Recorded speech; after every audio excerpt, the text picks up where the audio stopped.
How's it going, everybody? This is Dave Meltzer.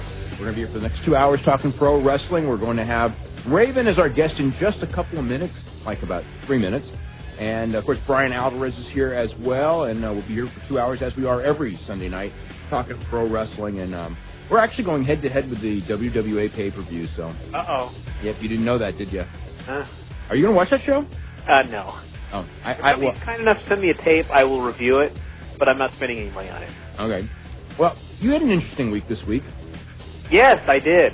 Yes, you went to Portland for the TV tapings, and there weren't any. To make a very long story short, the commission in Oregon has a set of rules we've talked about a million times on this show, basically that everybody needs to be licensed and blood tests and drug tests and all that good stuff. But the loophole is that any shows that run in Oregon that do not charge admission can run with unlicensed performers.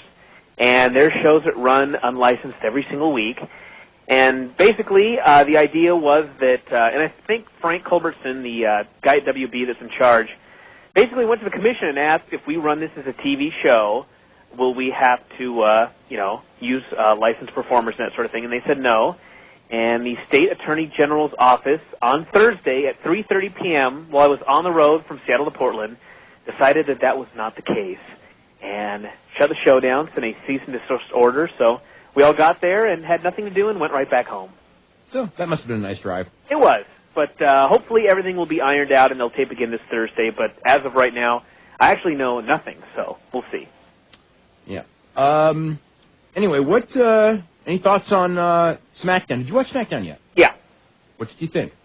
I enjoyed it, and I sat there and all I could think throughout the show was, all of you people that are booing The Rock now are going to be very sad someday because he's going to be gone and he's not going to return.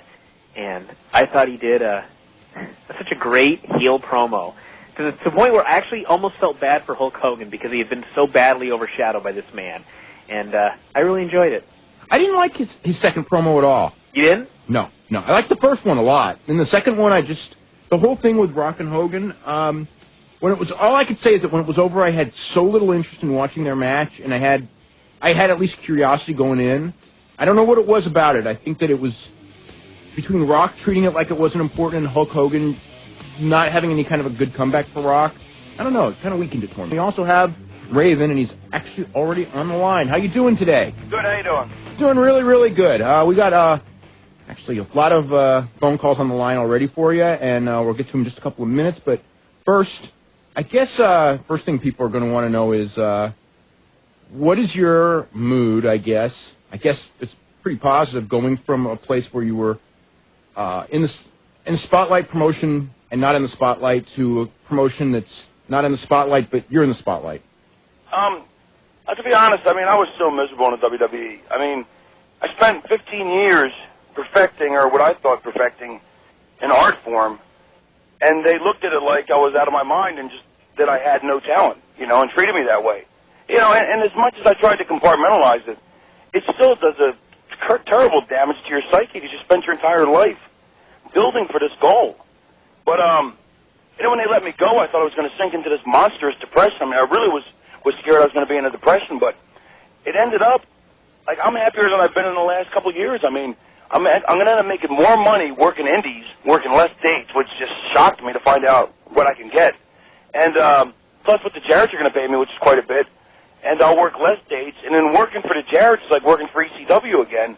It's like, I get to be a focal part of the TV show. The majority, half the show is built around me. I get to cut the promos I want to cut. I get to do the storylines I want to do. I think it's fantastic. I really lucked out of this. Because plus also, if you look at it even further, eventually they're going to continue to let more guys go. So I would rather get in first and get in early before everybody else gets in, when all of a sudden there's a glut and they don't need anybody between the Jarretts and the Indies. So I think the whole thing really worked out well, although, honest to God, I couldn't have planned it this way. There had to be at least 10 or 15 times where I legitimately was going to quit, but I was like, how do I walk away from that kind of money? There's nowhere else to go. And luckily there is, actually. What was the story with you going to Heat? There's not a lot I can talk about as far as the WWF, as far as legal reasons. Yeah. And suffice to say, in what I can talk, I would say is this, that I came up with a storyline that I thought was brilliant. Vince thought was brilliant. And Vince said, you know what, let's do it. And then between the Monday and the following Monday, he decided that it was a huge investment, and he wasn't sure if I could pull it off, which I found odd considering I've worked near top or on the top everywhere else I've ever been. But nevertheless, he said, let's do it on Heat. And that way, if it doesn't work, it's not as huge an investment and as big a risk as on Raw because of where the ratings were and whatnot. And then 5 months later, we still hadn't started it. Finally, when we did start it, it was 1/10 of what I put down on paper. So I mean, it wasn't even remotely indicative of what I'd written. That being said, I still thought it was better. I mean, if you look at the ratings, Heat was at a 0.7, 0.8, and then it jumped to a 1.2, and then once I was gone, it went back down to a 0.8. And some people would say that Lita deserves credit because she took over as commentator and the ratings went up around the same time, but I think she's been doing commentating about a month or two, and if it was her commentating making a difference, the ratings would still be at a 1.2. Not for long. I'm sorry? Not for long they would. Saying, but they weren't. As soon as I was gone and the people knew I was gone, the ratings plummeted back down to a 0.8. I mean, that's half a point, no matter how you look at it. And it's all me because there was nothing else on that show that could be attributable other than Lita's commentary, which, whether you like it or not, I mean, it could have a potential to be something on there, but if it was her commentary, it would have stayed where it was, but once I left, it dropped back down, so obviously it was all me. Were you at all expecting to be let go at the time, or as far as that goes, like in the months leading up to it, because there's always, Yeah, absolutely. In December, right around Christmas time, I thought I was going to be let go. Did you? Okay. But then I was convinced that I wasn't. So then it came as a real shock when I was. Because I was surprised, and usually those things on the wall, but then they assured me I wasn't, and then they did. So who knows? Yeah, I mean, Just Incredible didn't surprise me, and Bull Buchanan didn't surprise me, but I don't know, it just didn't seem to me. Bull Buchanan actually surprised me. Really? They kept telling me they had big plans for it. Yeah, but they used Bull as my sidekick in the 7 storyline, and they kept saying, "No, we got plans for him. We're going to make him a player." I don't know. Well, hey, whatever, As far as the TNA side goes, when are you going to have your first match there?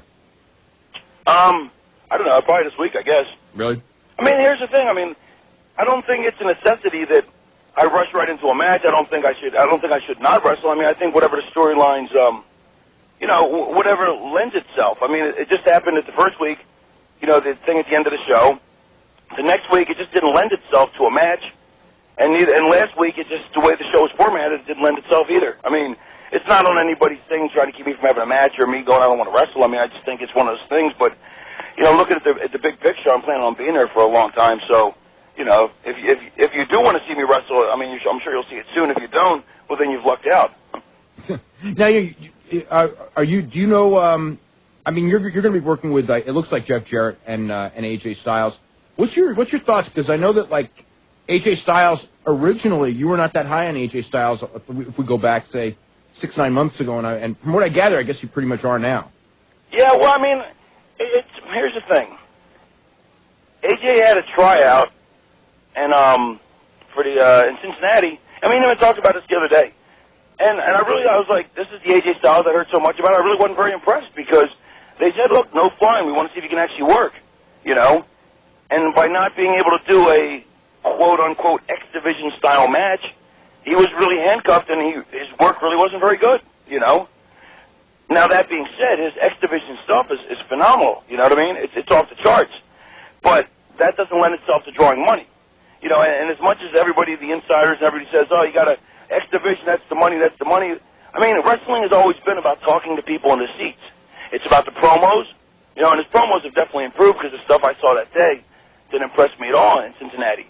But, his stuff on the mic here has been a lot better. He has a lot of charisma, a lot of stuff. He brings a lot more to the table that he didn't bring in Cincinnati, whether he was nervous or whatever, or whether being hamstrung by not being able to do his thing, threw off his game, or just the fact that, which I think is what it is he's improved working with the Jarretts. I just think his work's improved, and his whole package is improved, and it's something completely different. I mean, He came in there as this redheaded, Opie-looking kid, with no build.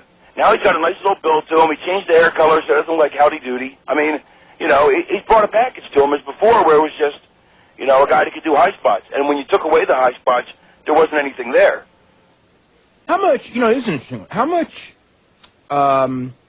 if you go in there, and a lot of people who go into WWE, except for the young guys, a lot of them have been successful at other places elsewhere, and you go in and for whatever reason they decide that they don't want to use you.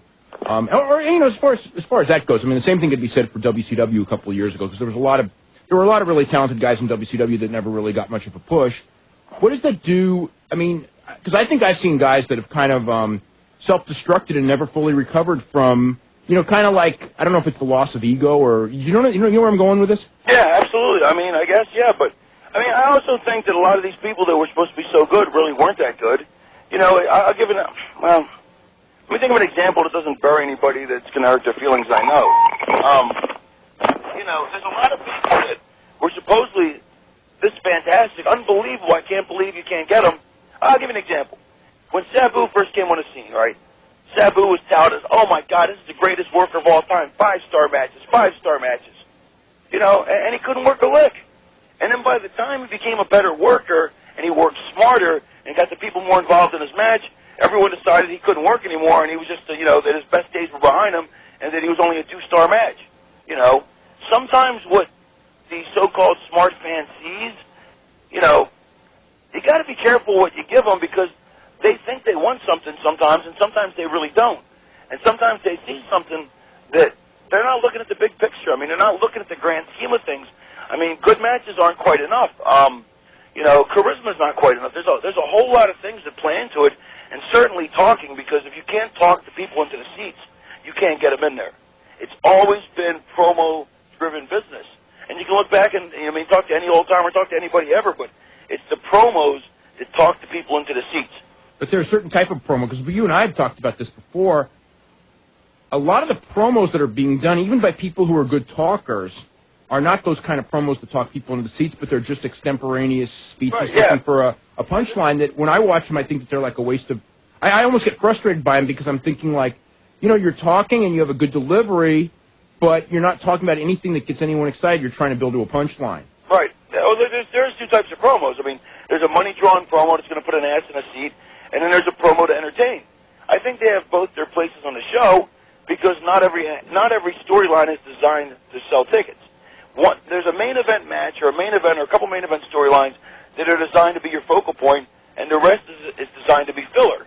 But you need that. It's like icing on the cake. You need a card top to bottom, which I think the WWE is lacking. They got a card on top, but they got no middle. They got no middle class, no bourgeoisie, if you will.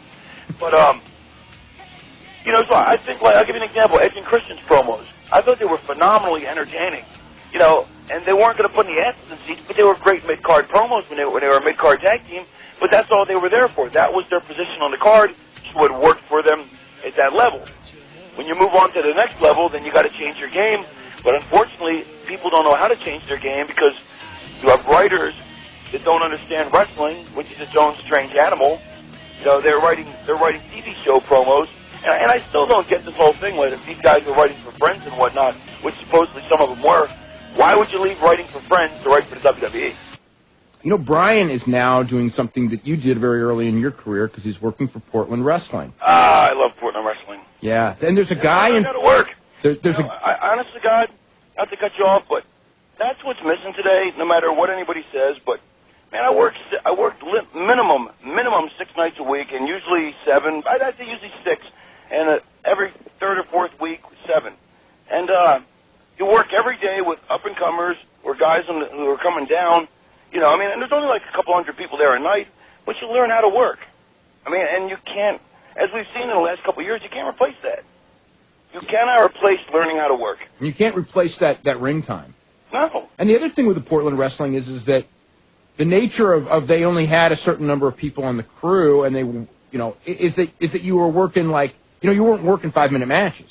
No, we worked like, we went at least 15 every night. Yeah. But there was a lot of stalling and gaga. But to me, But there's an art to learning that too. Yeah, that's what it's only stalling if you don't know how to do it right, or if you don't do it well, or if you're not entertaining, which is what killed stalling. I mean, it became called stalling in rest holds when guys stopped working holds and guys started, taking way too long, before they did their match because they didn't want to work because they got lazy, which is understandable, but it's a different day now. People are paying for a different product, and you got to give it to them. But to me, I think you can spend 5-10 minutes doing a bunch of gaga if you're Jerry the King Lawler. If you're not, you can't. I mean, people need to know their limitations and what their skill levels are, and unfortunately, most people don't. We're going to start going to the phone calls. We're going to start with. Let me say one other thing before we go to the phone calls. Okay. As if anything else, I mean, if I was a bigger celebrity, I'd be on David Letterman or something like that. I'd have something to plug. So I have to, now that I'm on a smaller scale, I have to plug my stuff coming up. Okay. I am doing indies. Besides doing the Jarrett's every Wednesday, I do indies. And if you need to get a hold of me, if you're a promoter or whatever, call RF Video, Rob Feinstein, and let me find Feinstein's number. I know I got it somewhere. 215 something. Yeah, 215, here it is, 215-353-8455. Call Feinstein. He's taking care of all my bookings for me. He's a little slow, but he's a hell of a guy. And they'll probably try and sell you some videotapes, which are damn good. Yeah, because I'm pretty much booked solid for the next couple months, but there's still some holes in the booking, and I mean, it's unbelievable that I'm going to make more money doing less. I mean, it just blows my mind, and it's great, Now, are you going to go on any overseas trips? I don't think I'm going to need to. Mm-hmm. I mean, why bother if I don't have to? It's like last night. I mean, but then there's still the, it's like last night I worked the show, and I don't know, just to say how different the business has changed. Sabu was supposed to be there, but I guess they couldn't make it because of the weather. They had to cancel, and the promoter didn't tell the people before the show, right? And so I'm going on last, and right before I go out there, the promoter goes, the announcer comes out and says, Sabu's not going to be here, and the people were pretty pissed. And I said something. I said, I said to him, I said, look, I'm sorry, Sabu. And so I wasn't scheduled to do it, but I said, look, I'm sorry, Sabu's not here. I'm gonna try and give you the best match I can to make up for it, though. I didn't know he wasn't coming, and people were in the back going, oh, what a great babyface move! You saved the show, and I'm like, I didn't really do it for that reason. I did it because, which is so bizarre. I did it because it's not fair to the fans. I mean, and when I got in this business, they were all to be looked at as marks, and let's con the people, and they're stupid, and it's not that way anymore, which I'm glad, and honestly, I really felt that way. But it's kind of cool how for years, I mean, I was a bit of a, I don't know if I can say the word, but I was a bit of a dick, to the fans, which I feel bad about, but that's the way I was brought into the business, and in hindsight, I mean, they're the people paying my way. So I don't know, it's funny how the business has changed so 180 degrees from when I came in. I had a question. How are those two tough enough guys that worked the two shows with you? The one kid, Jonah, it was his first match ever, and he looked okay. I mean, I only watched part of it. I had to go over some stuff in the back, and I had to stretch. When you get older, you got to stretch. I remember when I didn't have to use the stretch, but and then the other kid, he looked okay too. I mean, he doesn't look like the Howdy Doody kid anymore either. He looks like he got his hair cut like a normal, like cool style. It's kind of spiky.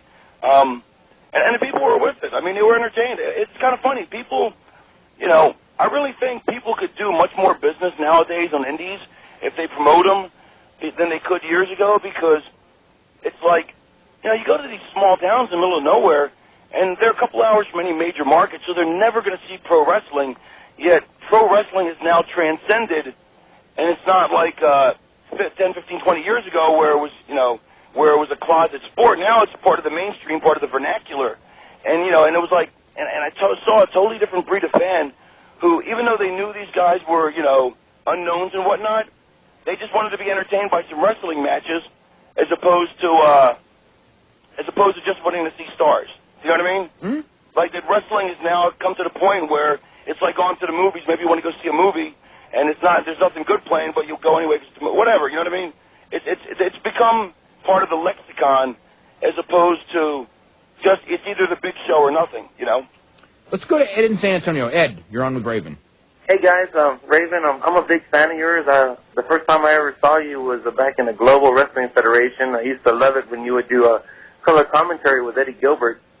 That was a really good time. I enjoyed that. Yeah, I thought you guys were once again, I couldn't get in the Big Two then. Yeah, I have the weirdest luck with the with the big two. Big one. My question that I have for you is, I've read stuff and heard stories that you were one of the major partiers of all time in wrestling, but I know that you've gotten cleaned up since then. And my question I have for you is, what went into that decision to where you went from partying all the time to cleaning up your act and stuff? Well, I mean, there was always the specter of death looming on the horizon. But I honestly, I didn't, I didn't see it coming for me. But and I wasn't, I wasn't that concerned about that so much as one day I actually stopped to figure out how much, what my daily dose, of narcotic intake was. And when I actually did the math and figured out what I was ingesting, I was mortified. I was like, I got to quit just for that reason alone. It was just there was no way. It was bizarre, And I've told people in the rehab field where I took, and of course nobody believes me, but it was an extraordinary amount. I'm lucky to be alive.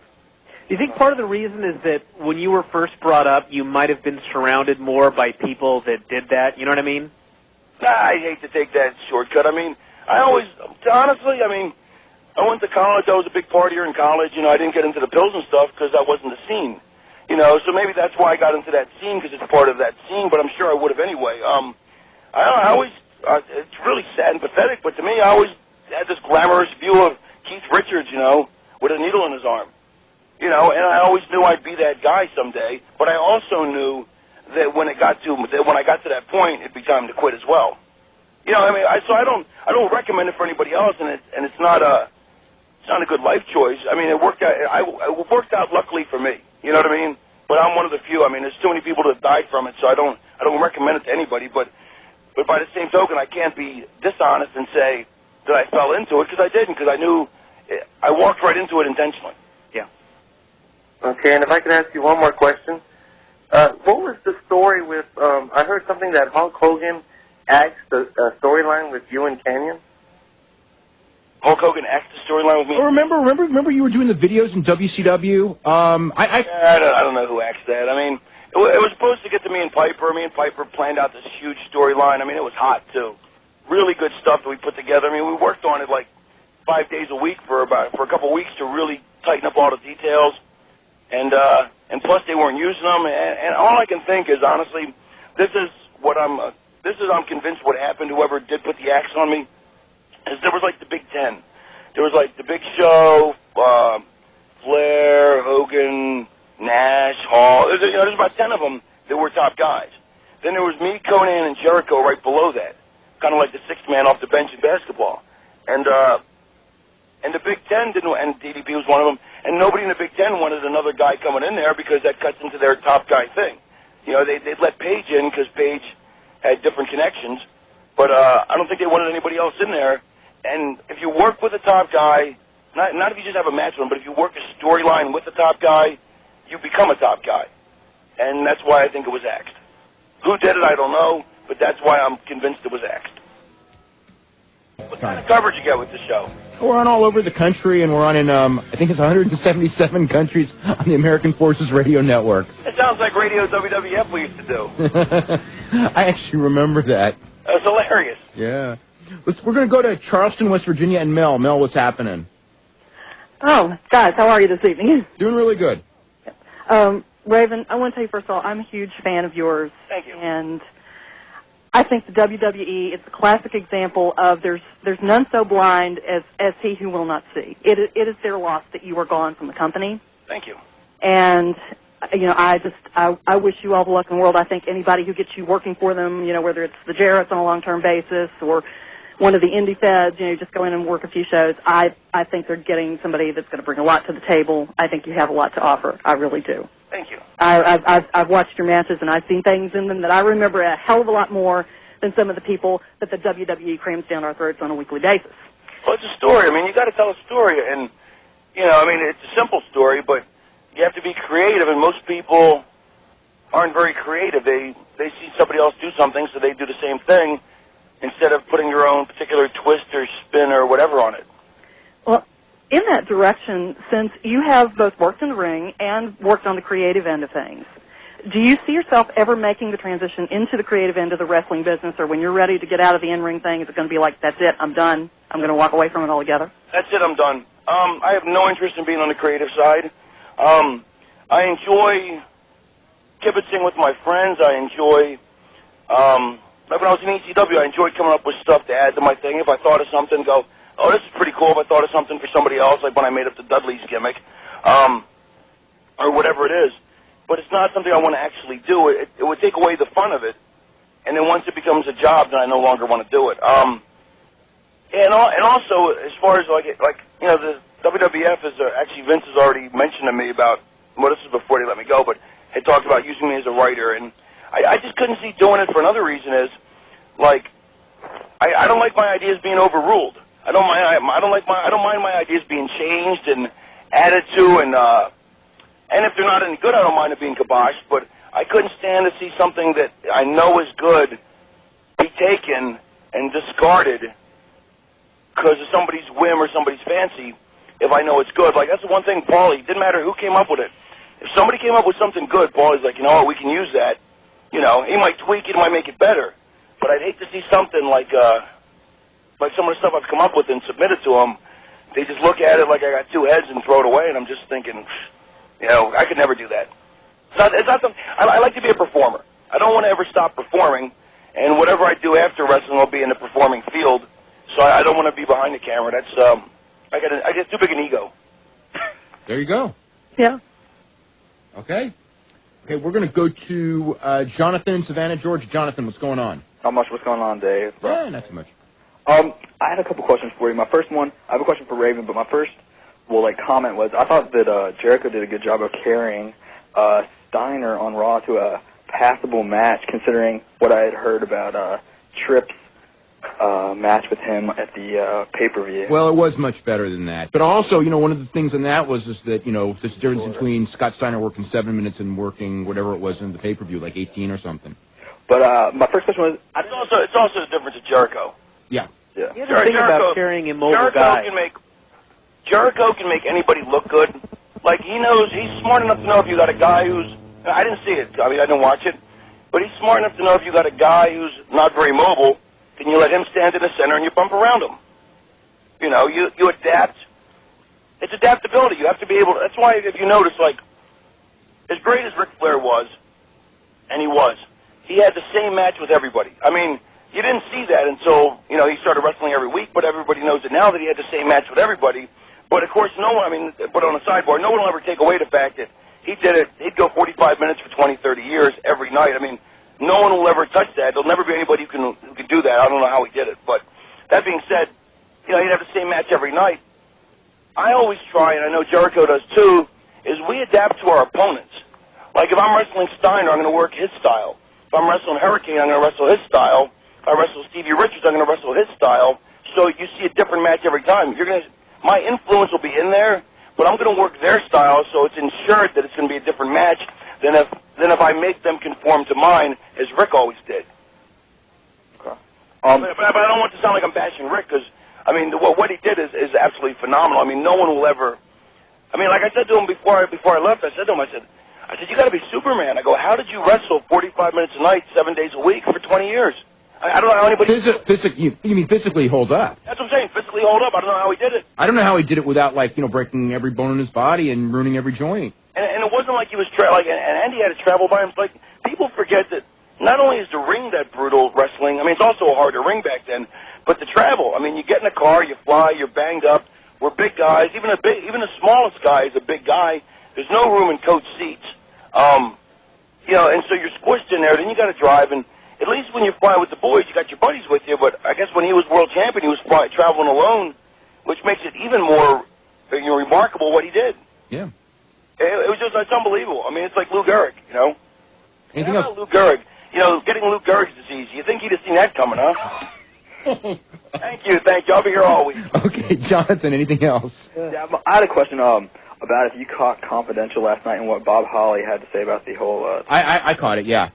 I mean, I think, you know, and I want to ask you about this too, but I think at this point today, and what they did last night, I think that it's more, let's keep this thing going as long as we can, and maybe, you know, when Bob Holly's, you know, physically ready, they can do a match with it. I saw that last night more as kind of overplaying an angle as much as, and keeping a controversy going, as much as when it originally happened. I think it just was something that they didn't. I don't know if they expected the reaction to be as big, and one of the reasons why I can tell that they didn't expect the original reaction was because in the follow-up show the next week, they never acknowledged what happened the week before. Right. So to me, it was like, after that. Vince is the charter. Vince loves that kind of stuff. Vince loves tough guys and everything about it. So, I mean, obviously, this is some kind of thing that Vince would enjoy. You know what I mean? Mm-hmm. And my one real quick last question for Raven was, do you think you would have been more utilized if you had happened to end up on the SmackDown roster with Heyman writing? I don't know. Honestly, I don't know. I mean, because let's face it, if Heyman wanted me, he would have put me on the SmackDown roster, right? That's true. Yeah. I mean, I don't think. Yeah, I don't know. It's, let's face it, hindsight's 20/20. I mean, who knows? I don't think so. I mean, I think if, but maybe Paulie would have found a way to slide me in the middle spot, and then I could have got myself over once I was there. I don't know. I honestly don't know. You were talking a little bit earlier about wrestlers writing their own stuff as opposed to writers scripting interviews for them. Right. Can you talk any more about that, or is that another WWF thing? No. That's another thing that, man, back in the day, not only did you have to be able to cut a promo, but you had to be able to write your own promos. So all the guys like Dusty and the great promo guys were writing their own stuff, which would have made it a lot easier on me in the WWE if they didn't have writers, because then half the guys that cut promos wouldn't be cutting promos, and they would have needed guys to talk, which is me. You know what I mean? That being said, I think you need to have your own input on your promos. I always liked when they said, Paulie would say, look, here's the point I need you to get across. Here's the bullet points. Get these in. Put these in your Raven style. You know what I mean? But Paulie actually knew the character so well, he could write my promos for me. If I didn't feel like doing it, or I was lazy, or I was filled up, or whatever. I think certain writers, I think Bryan Gewirtz, for all his faults as a wrestling writer, writes great rock promos, and whatever, I've seen them collaborate before, and they got each other, and they know the voice of the Rock combined, and they do a great job with it. That's very entertaining. So are Edge and Christians. I don't want to say anything else about Gewirtz, because I don't want to go off on a subject, but I do think they need people who understand wrestling, writing wrestling programs. Well, as far as like the long-term week by week, not just like scripting and entertaining promo. Right. I mean, the one thing. I don't think Gewirtz understands a money promo. Yeah. I don't think he understands it, and I don't think he understands I don't think he understands episodic storylines. TV shows are written episodically, but not really. I mean, it's not. There's no elements that are dragged from episode to episode per se, except maybe there's one like the Ross and Rachel thing. Yeah, for 8 years. You know what I mean? But it's, for the most part, they just write a self-contained episode.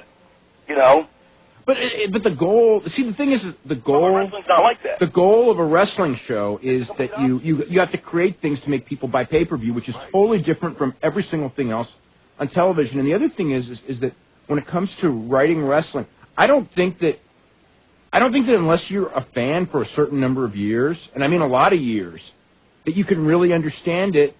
Because if you're in the business, you can understand it. Because I don't agree with that either. I don't think a lot of guys in the business understand it. I don't think a lot of smart marks understand. I don't think a lot of internet or newsletter guys get it either. I think what happens is they get an inkling of it, but unless you've had somebody teach you, or unless you've studied like there's no, and even if you do study, you're still not going to get things. Put it this way, you could read all the books you want, but unless you have a teacher to help you with it, you're not going to learn as effectively. And if I wouldn't have had the brains I had to pick, and a lot of them weren't trying to help me, I just kept picking their brain, and made them help me, So I think a lot of people miss the boat. I don't think it's just, I think a lot of the boys, I don't think a lot of the boys even get it, because they grew up watching after the business had changed. Yeah. So what people, this is what I always say, this is the best way to make an analogy. I watch indie guys, and I go, they look like somebody who saw somebody do some stuff on TV, and they said they wanted to do that. They look like somebody who's acting like somebody they saw on TV, as opposed to wrestling because they understand what the hell they're doing. Which I can completely relate to. I mean, when I started in Portland, I was I was real tight with the booker at the time. We used to ride together, and I was like, oh, I want to be in a cage match. I've never been in a cage match. He goes, well, we're not just going to put you in one. He goes, why? Let's make a reason. I go, well, because of this. He goes, all right, but then what do you do the next week? I go, I don't know. Well, come back when you think of that. And he taught me to think linearly, you know, and he taught me to think episodically. He taught me to think linear. Taught me to think how one thing leads to another. And so often, guys in sheets and smart marks, they're not looking at the big picture. They're looking like, okay, here's a good example. Ron Killings, tremendous on the microphone. Ring work isn't quite ready yet. He's not ready to be the guy carrying the ball. He's going to be someday, but he's not yet. But all the sheets were like, man, they got to put the belt on Killings. God, he's ready. He's ready. I never said that. Well, everybody else did. It was all over. I thought it was too early. But I think the whole deal with them is that it wasn't so much putting the belt on Killings at that point as much as not getting the belt off Shamrock. Right, but then they're like, and then when they put him on him right away, they were like, oh, finally, they're smart. Then 3 weeks later, they're like, oh, he's not ready for it. That was a dumb idea. Yeah. Because they're not looking at the big picture. You know, they're not seeing all the disparate elements that weigh into this, and it gets so frustrating sometimes because you look at the internet or something, and people will be saying this, and you're like, oh, you just don't get it. You know, and I hate to throw this on you, Dave, but just as an example, because this always sticks in my head, always stuck in my craw. But when I first came out with the Raven character, instead of giving it an opportunity to develop, the very first week he goes, it looks like a baby Undertaker. Yeah. And I was like, what? I was like, give me 3 weeks, give me 4 weeks, let me show you what I got. Let's look at the big picture. It's not, and I proved you wrong, but I mean, I wasn't doing it for that reason, and I don't mean to put you on the spot. All I'm saying is that there's an example of people making flash judgments, making snap opinions without letting things develop, although I also say this, on the other hand, the way the business has been for the last couple of years doesn't lend a lot of faith to waiting for the big picture. So, I do understand that. Hey, let me say this, though. Since I did heal on you before we went to the break, let me put you over a sec. Okay. I'm very impressed. Like, I hate to see anybody die, especially like the Sheik or Mr. Wrestling, but the amount of info that you put forth in the bios is just fascinating. I mean, to me, it's fascinating to read because I love our business dumps on history. They've completely, acted like the past doesn't exist for so many years that the fact you're able to gather so much information, to me, I love reading stuff like I hate to see anybody die, but I love reading, this angle did this and they did this business. I mean, to me, I think you did a phenomenal job with it. To me, it's fascinating. And it's so sad to see the Sheik or not Gorgeous, I don't know why I keep saying it. The Sheik or Tim Woods pass away, Well, with the Sheik, when I started doing the research on him and talking to people, that was actually one of the most fascinating characters I've ever written about. Yeah, absolutely. I mean, just because the hardest to get info on because of that. Yeah, well, in some ways, but I mean, as far as he had an aura about him that very, very few people in wrestling ever had.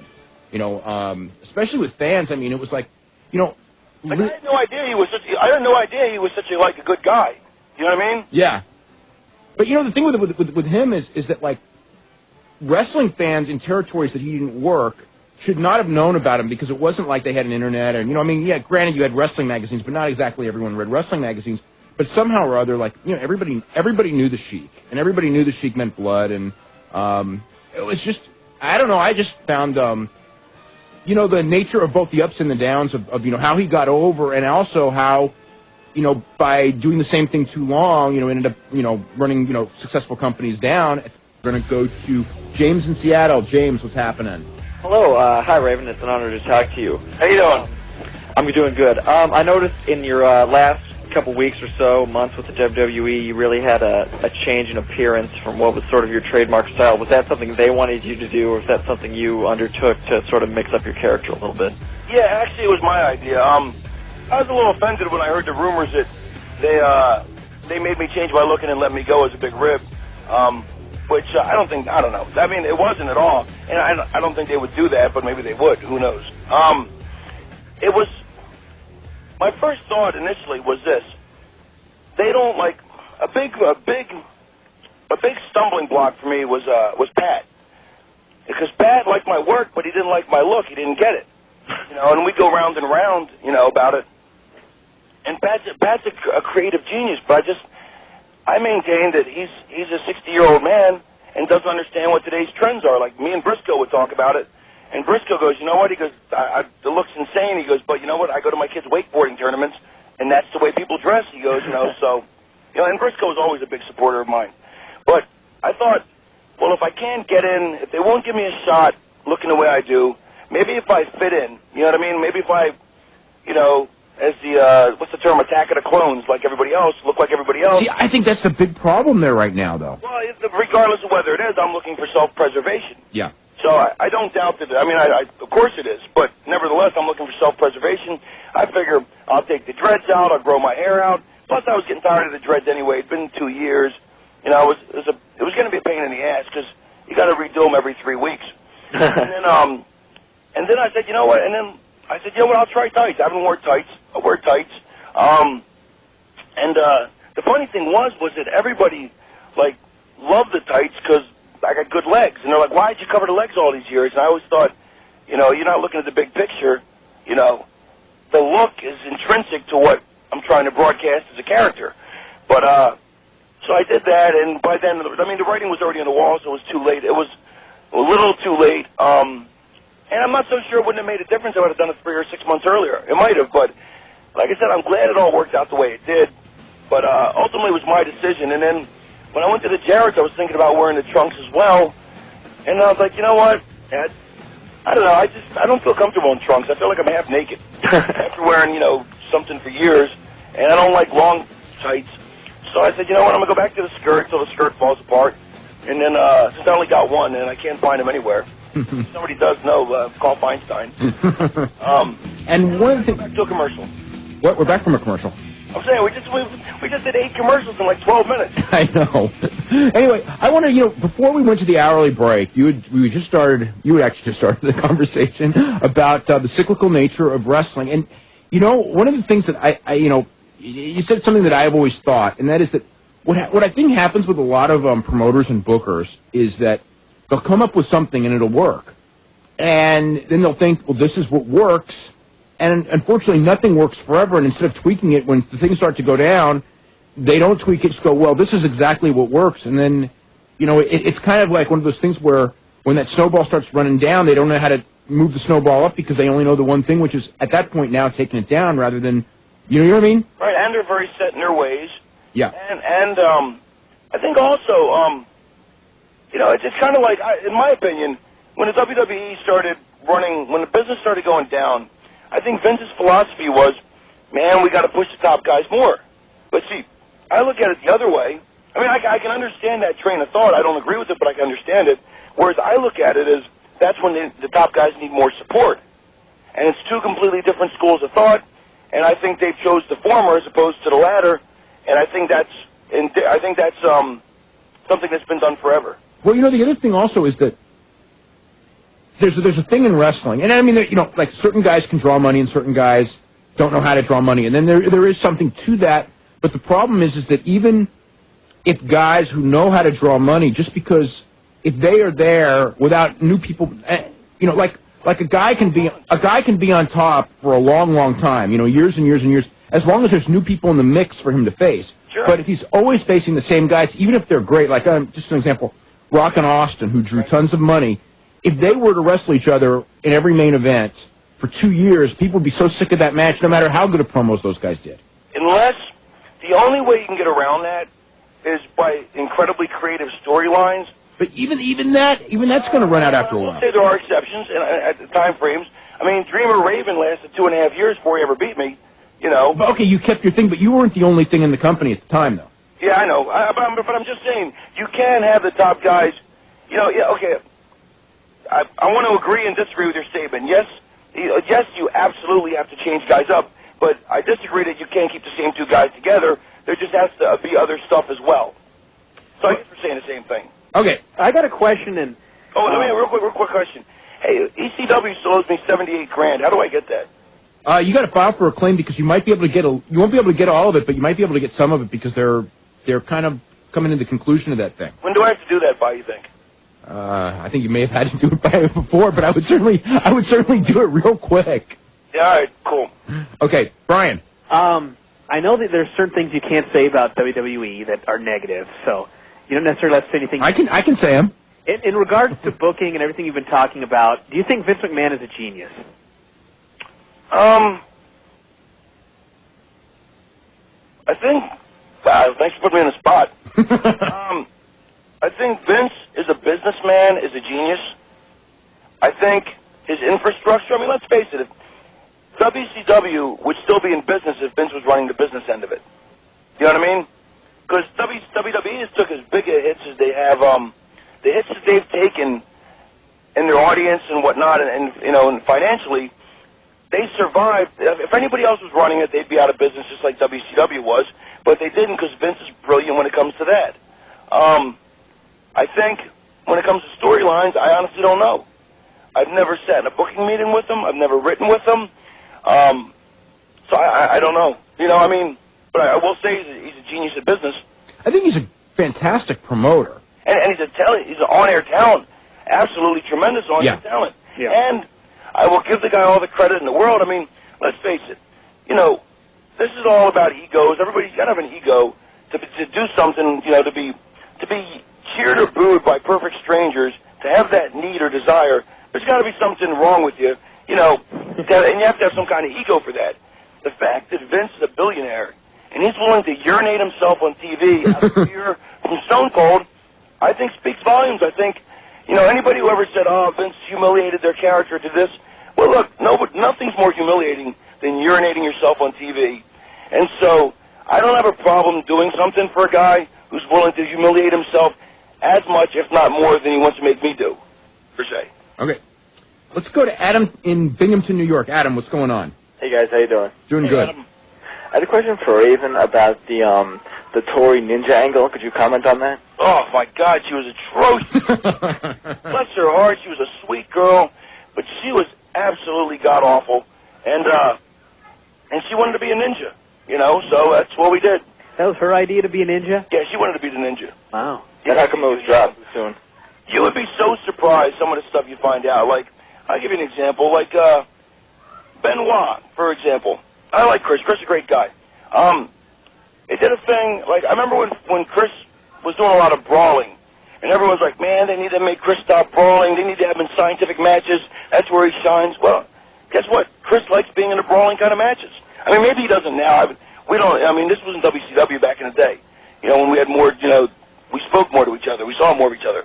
But he liked that kind of style. He liked the brawling style more than the scientific. Yet all the fans were like, oh, man, they're missing a boat. Make him work scientific.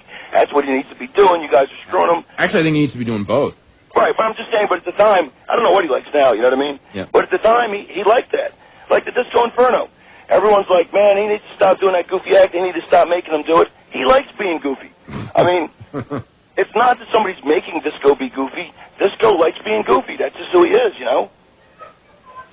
Right, and also, you had a match on Raw a few months back with Jerry Lawler in Memphis, and they had that count-out finish. Do you recall that? Yeah, absolutely. Apparently Lawler wrote about that in his book. Yeah, apparently he healed on me in his book, the bastard. Yeah, he did. Yeah, well, let me tell you what really happened. I love Lawler. I'm as big a Lawler mark as they get. That was the day I approached Vince with my 7 storyline idea. And I said, Vince, I know what it was. They were having me on commentary, and Vince had told Bryan, the writer, before they could do something with me, he was going to have to talk to me. So I went to Vince, and he said, look, it's a disconnect. He goes, I hear you talking. You sound like this really intelligent guy, but then you look like a freak, and it's a complete disconnect. So I tried to sell him, the whole thing. He said, look, Kurt Cobain would, and not that I believe I'm Kurt Cobain or anything, and he's been dead 10 years, but just for an example, his songs were they were very hard to figure out, but you could get a sense of them. But if you did an interview with him, he made perfect sense. So I thought everybody has this dual personality. People have a schizophrenic nature. I didn't think it was a problem, but he did. So I said, well, look, I'd like to be the character. I don't want to commentate. I will if you want me to. And he goes, well, what ideas do you have for the character? And I laid out my 7 storyline, and he loved it. Actually, it was bowled over. Like, I was really, it really made me feel good that it was so good that he actually, at that point, was like, maybe I should put you in a writing staff. So I felt really good about myself. And he goes, you know what? We're going to have you get beat by Lawler tonight. You know what? We're going to have you quit on Heat. And then, instead of getting beat by Lawler, you're going to walk and take the count out. It's all him. I would never politic not to lose to Jerry, especially in Memphis. But So then I got to go to the road agent, or to the agent, which is Briscoe's, always been in my corner, and say, look, here's the deal. You know, I'll put it all over in a heartbeat. I feel really stupid saying this, but Vince said he wanted me to take the count out. I don't want to go against Vince's wishes, you know, after I just had this really good talk with him. So Jerry's like, look, he goes, not that I don't trust you, but let me double check. If it's true, we'll you know, I'll tell the king. So he double checked, went to found out that I was telling the truth, and told the king. And then the funny thing is, the reason I'm really surprised that the king was upset about that was then after that, I mean, the king, like, he was totally cool about it. Me and him were discussing it, and I told him everything that happened, and then he even suggested, I go, what do you want me to say on the commentary but I think it was the same show, I think it was the same show where I also had to bury him on the commentary. Yeah, it was, where you were, like, saying, like, all you do is talk about puppies, you don't talk about the wrestling. Yeah. That was all his stuff. He gave it to me. He said the line about his ex-wives or something, all the boys like, man, I can't believe he said that about the king. He gave it to me. So I never had any indication that he was hot whatsoever.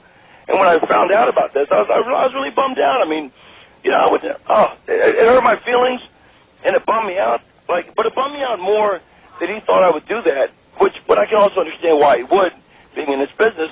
But I didn't. You know, I'm a huge King Mark. Always have been, always will. Also, I guess you can't comment on Triple H and his influence over booking at all, or can you? No, I can't. Okay, I can. What do you want to know?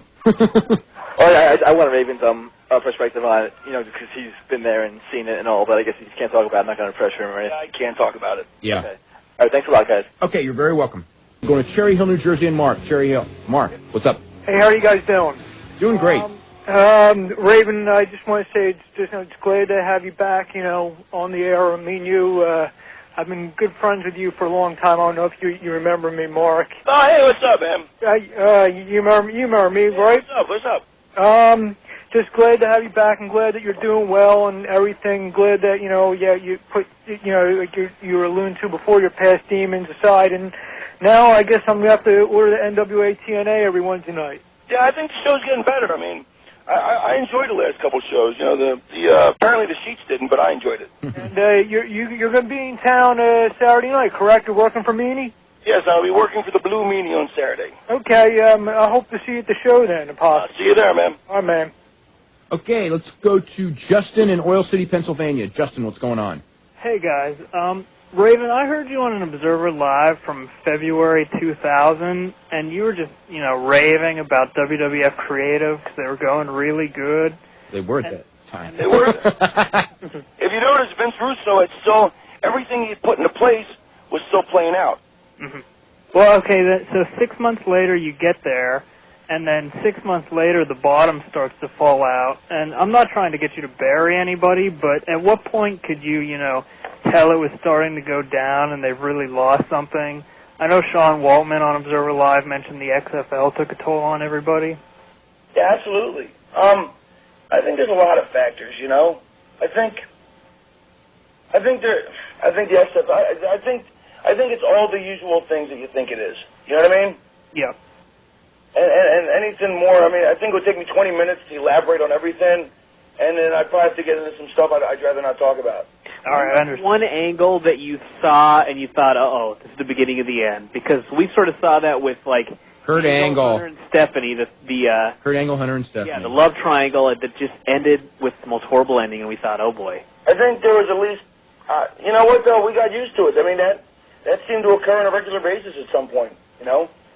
The alliance, I mean, there's a lot of stuff. I mean, but, you know, there's always other factors that factor into things, so, you know, nothing's as black and white as you think, and but that being said, I mean, I'd rather really not go into any depth into this. Okay, well, then while you were there, you did have some highlights. What was your favorite thing you did there? I don't know if it was the ECW deal in Atlanta or some of the hardcore stuff you did with Rhino or Crash Holly. Crash Holly. I loved that. Yeah, very entertaining. One of my favorite people to watch. Yeah. Just even when he's doing nothing, he's entertaining. He's just a goofy little bastard. Yeah, probably the Rhino match at the whatever pay-per-view it was, which I think is the greatest hardcore match there's ever been. And many people think so too. And then, but I think, like, if you go back and look, and this sounds really vain and egotistical, but there was about 5 or 6 of them that I would put as the top 5 or 6 after that. Ones I had with Crash, Al Snow, and I forget who else.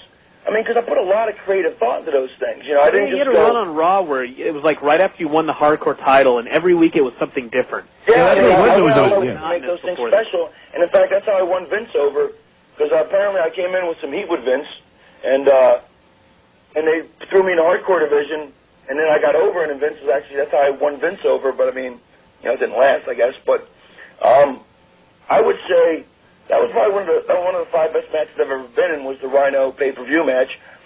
And then some of the other ones, I mean, those are damn good hardcore matches. I mean, entertaining, there was something for everybody, they were creative. Me and Crash took a crossbody into the Zamboni pit, filled with sludge. I mean, just entertaining stuff that, I'm very proud of for being creative enough to think of. My favorite one was where you and Al Snow went behind the ramp, and then the pyro went off, and they put the camera back in. You guys are both lying there dead. Yeah, I mean, the creative stuff. We came up with a lot of great stuff that I thought was entertaining as hell, and we'd always be in that position where they'd cut us for time for something more valuable. And so I was doing 7-minute matches in like 3 minutes sometimes, and that's how I got over with Briscoe, because he'd always be like, man, can you do it in 3.5? And I would. And he always knew he could count on me, that if he needed something fit in, I would. And yeah, I mean, imagine what we could have done if we'd had more time with all that stuff. Okay, one last question. Now, the deal where they brought you in teaming with Taz against Lawler, did you like that, or did you have any different ideas? Remind me of that again? You debuted, teaming up with Taz in a program against Lawler to start. I guess if you don't remember, it must not have been that good. No, I mean, a lot of stuff, you would be surprised. When I got into business, and I talk to old-timers, I'd bring up stuff. Oh, my God. I know where you're going with this. And you remember their programs better than they do. Shocked that they could not remember these great things that were so intrinsic to my childhood. And then I was like, how could you ever forget that? And here I am 15 years later, forgetting stuff from 2 years ago. I've been doing it 15 years, 250 nights a year. A lot of it blurs together, a lot of it doesn't. If it stands out, it's there. If it didn't stand out, a lot of times, I got to dredge the memory, and the memory's not not the greatest tool anymore after abusing it for so many years with drugs. But I do know what you're talking about. Actually, me and Taz were actually a good little team, and but we had 2 different philosophies. I like to be creative, and he liked to keep it real simple. So, it would have self-destructed eventually anyway. All right, thanks a lot. Okay, we're going to go to Sean in Washington, D.C. Sean, what's going on? Hi, Dave, Bryan, Raven.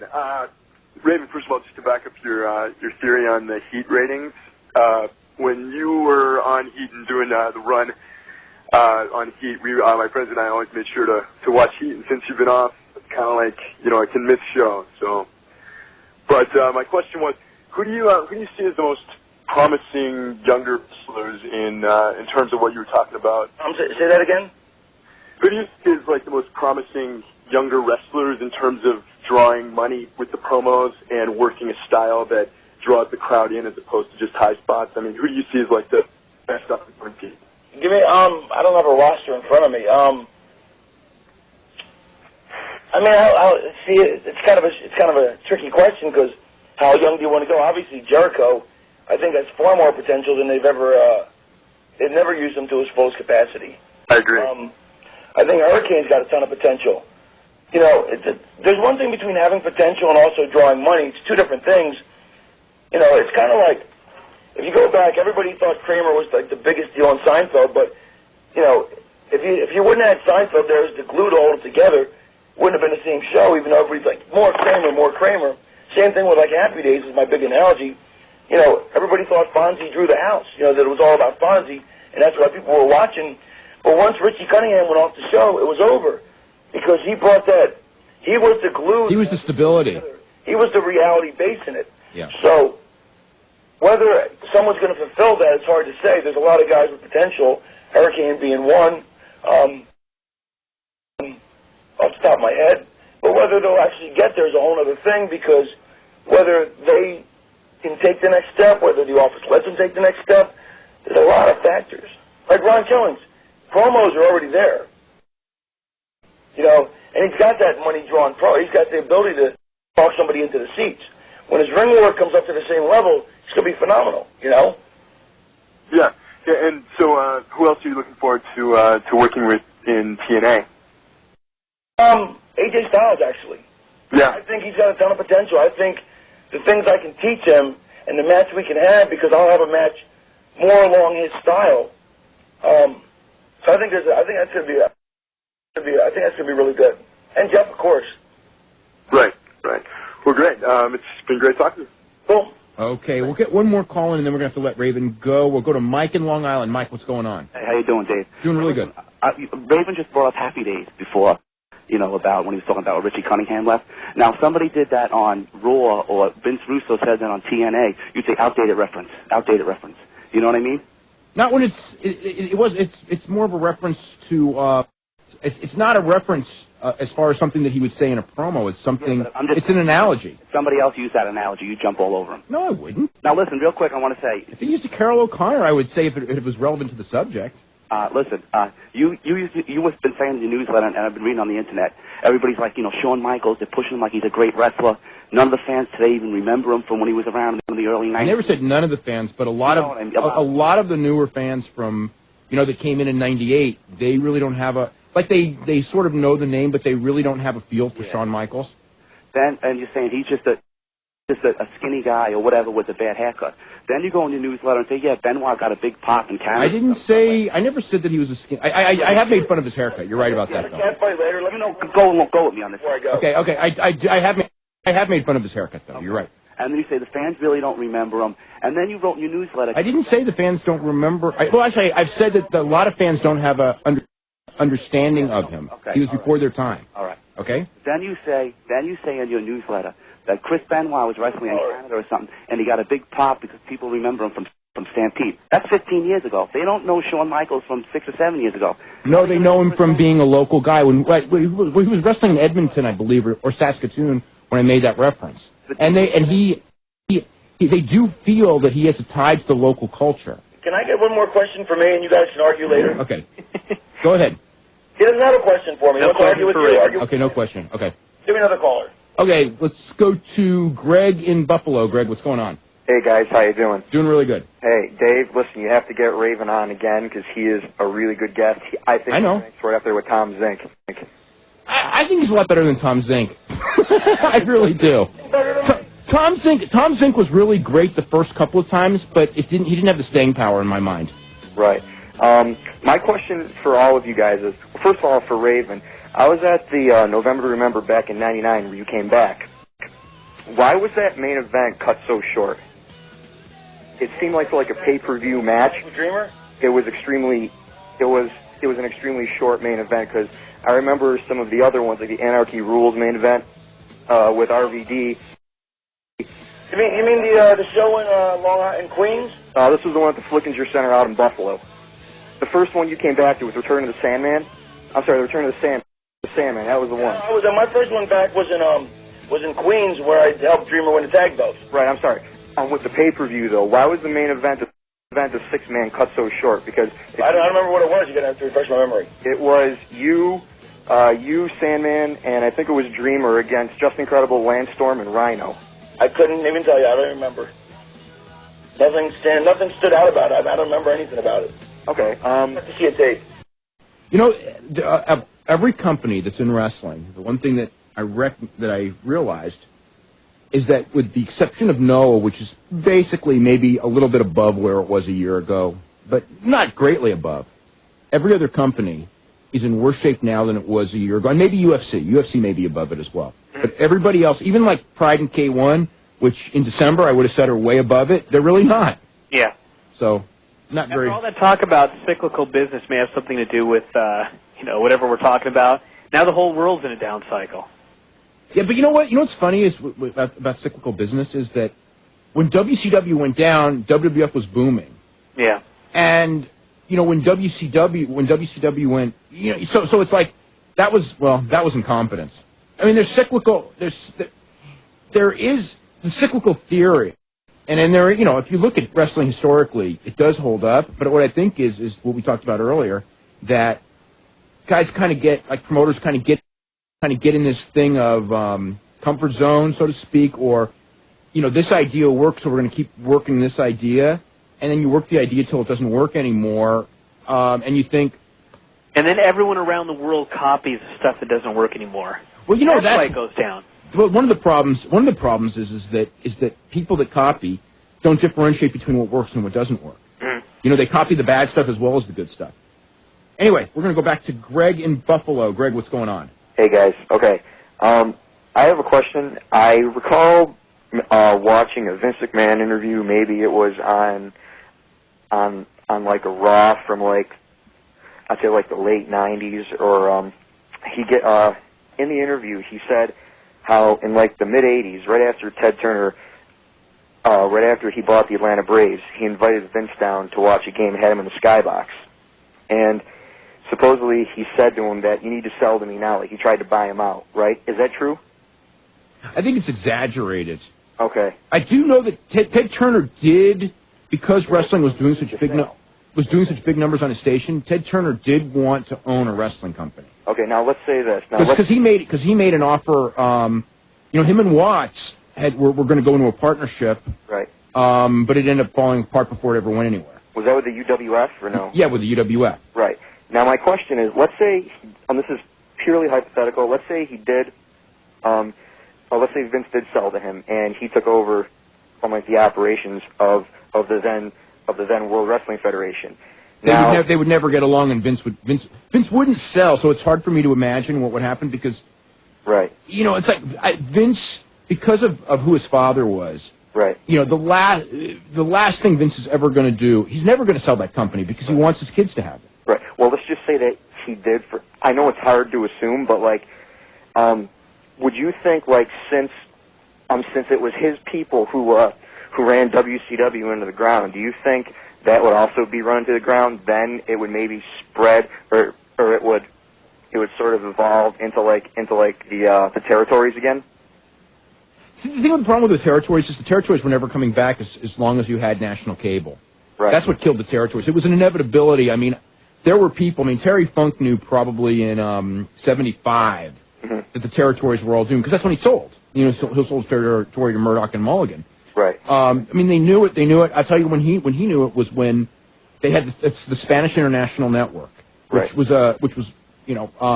they used to have wrestling from Los Angeles, and when the Spanish International Network had a station that hit Amarillo. I remember Roddy Piper mentioned something like that in his autobiography. Yeah, Terry. Yeah, well, he was working for the LA promotion, and right. Terry Funk was a fantastic heel in Los Angeles doing a racial gimmick where he would against Chavo Guerrero, where he would and whoever else was there, where he would insult Mexicans in the worst way possible. Right. And in Amarillo, of course, which was heavily Mexican American population. Right. The Funks were heroes to the Mexicans. They teamed with Ricky Romero and the whole bit. And he realized that when those people in his territory started seeing him playing heel elsewhere, that eventually it was going to be real bad. And so he needed, he knew what was happening, and he knew that the Amarillo territory couldn't survive it. And none of the territories would have been able to. It doesn't matter it doesn't matter whether it had been Vern Gagne or Vince McMahon or Ole Anderson that had gone national, or Ted Turner or Bill Watts. Inevitably somebody was going to, and inevitably either that person, but the territories were going to die against someone who went national. The only question is if that person went national, wouldn't have self-destructed as well, if they didn't get NBC and they didn't have Hulk Hogan. And that's the question that I don't really have an answer. It depends. I think some of them might have made it, and some of them might not have. Right. My other question is, I always read the Tom Zink column on his website, and needless to say, it's always a laugh. How, from his years in the ring and all that stuff, with some of, the allegations he makes, I won't say to who or about what, but how dead on do you think he is? It depends on what you mean. I mean, he's dead on about some things, and other things, I don't know. Right. I don't know that he is. On some things, he is dead on, though. When he talks on the stuff I think that has to do with his own personal experience, I think he's pretty accurate. Right, but what about what's happening with the current product and stuff like that? With I haven't read a lot of his stuff, but I mean, as far as I don't think that Tom Zink is alone in thinking that there's a lot of problems with the current product. Right, and with the wrestlers themselves probably, or who knows. But another question I have is my last one. Of all the autobiographies that are out there now, which one do you think is the best read out of all of them? Foley, Dynamite Kid, and Luthez. Are there any I'm missing, Brian? I don't think so. Those are the three that stand out in my mind. What do you guys think of the Roddy Piper one and it the? actually depends on what you're looking for as far as how into the business. Because if you want stuff like with drugs and everything, then you got to read Dynamite's book. Because Foley is that is excellent, actually. Yeah, because Foley doesn't discuss it, and neither does Thez. If you want history, Thez's book is the one to read. Okay. And what do you guys think of the Roddy Piper book so far? If you read it. I read the Roddy Piper book. I liked it. Okay. I liked the Piper book. What I liked is because, unlike the Hogan book, when I was reading the Piper book and his stories about his career, right. Of course, the weakness was that the book largely ended around 1992-93. Right. But when I was reading about the LA days and the Portland days, that's what happened. Those stories were, what happened. Whereas with the Hogan book, I remember what was going on during his career, and it was nothing like how he said it. Right. That's right. I remember some of that stuff too. 'Cause I read that one also. That's basically about it. Thanks for the time, guys. Okay, very welcome. We're going to go to Aaron in Las Vegas. Aaron, what's going on? How you doing tonight? Doing really good. I just got a couple quick questions. First one, with Hogan and Austin both being back now, how quick do you think they're going to rush to try to get that match to headline a pay-per-view? And do you think like SummerSlam would be a good time frame for that? I don't think they're going to wrestle. You don't think they're going to wrestle? Just because I heard Hogan talking on Bite This on Friday saying that it's like too big a match, it's a money match, it's a WrestleMania type match, it has to happen, and that's like one of the. Well, I'm sure Hogan would want to do it because it's one more fresh match for him. Yeah. I don't know if Austin would want that match though. I mean, Vince would want to put it together. And then you got to figure out, how do you do the match? Austin didn't want the match a year ago. I don't know where Austin's head's at right now. Just because it is a fresh matchup, and I think it would be one that, fans could probably get into just because it never happened before, and I think they could. You're right. And I think the correctly promoted it would do well just because it's never been done before. But I remember a year ago, there was something, and it was, I think, in a tag or something like that, and Hogan and Austin were in the ring together. Didn't they do something when the cameras went off and they teased? No, well, they did that. I mean, Austin stunned him in one of the shows, but no, they did a match on TV where they were in there with each other, and the crowd pop was so disappointing, and I'm going like, oh my God, Hogan's in the ring with Austin, and they really didn't pop for it at all. Not to say that if it wasn't correctly built up, they would, and everyone knew at that point Hogan and Rock was the match, and Austin was working with Scott Hall. Right. So, I think that it's a money match if Austin wants to do it. Yeah, that's what he was saying at Bite This, that it's, definitely one of the big matches that he's got left on I wouldn't do it now, though, in this run. I would, if I was Hogan, I would do the matches he's doing, and I would go home for a long time and then come back and do that match. The other thing I wanted to ask was about Kevin Nash, where, it doesn't look like there's a clear-cut favorite to be Triple H's opponent for a title match at WrestleMania. I think him and Nash are going to do some weaseling to try to get those two together for the title match at WrestleMania. I think Nash would like it, but I don't know if they can pull that off, only because, people will say it's too soon. Who's your guess as to who's going to be Triple H's opponent for WrestleMania? Right now it looks like Booker T, but, that's going to change. I got a feeling that'll change between now and then. Right. All right, guys, I appreciate you taking the time. Thanks. Okay, very welcome. We're going to go to Ed in Houston. Ed, what's going on? Ed? Oh. Whoa.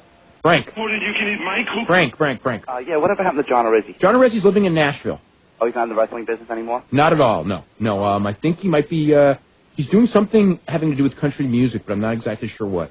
You think the law caught up with him for all the people? What? Hello, Bryan. I'm here. Yes, I don't know what's going on. What's going on? I don't know, but anyway, okay. I think we're not going to be taking any calls for a couple minutes. Bryan, as far as what's your thoughts on tomorrow night's Raw? I mean, where do you think they're going with that? I have no idea. I'm going to be interested to see what they do with Goldust, because really that's the only thing I remember from last week was the electrocution, and thinking that he was going to kill himself in his hotel room and wondering what this company was doing. So I guess we'll see. Not too bad. How are you? Doing really good. Okay, I've got a question. Actually, I had a question about books, but the guy a few minutes ago actually asked it for me. But anyways, I have a question about WWE and what they're doing in terms of the brand extension, in terms of roster movements.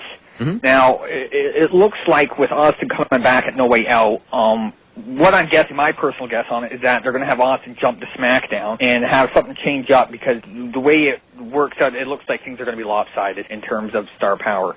On I wouldn't be surprised to see him go to SmackDown. Yeah. and it is way too lopsided. I mean, the good thing about him going to SmackDown is from his perspective, all the guys he likes to work with are on the SmackDown. So who would that be? What? Edge would be a good one. I don't know that. Of course, it seems like a lopsided trade, though, doesn't it? Well, it seems It depends on what they do with him when he gets to Raw. Yeah, but I think to them it would seem like a lopsided trade. Yeah, I think it'd be more than just Edge then if they did that. But I think Edge would be a good one because of a new, fresh opponent, and I would have him come in to see if you can make Edge the guy. It's too bad they couldn't do that with Booker T because he could easily be in that role, in Edge's role, if that were the case. Yeah, well, they may be trying that. Anything else for me? Because we're like, I hear that music, which means we're just about out of time. Okay, you got any other book other than the ones you mentioned that's any good? Tributes. Lawler's book's pretty good. Read that one. That wasn't bad.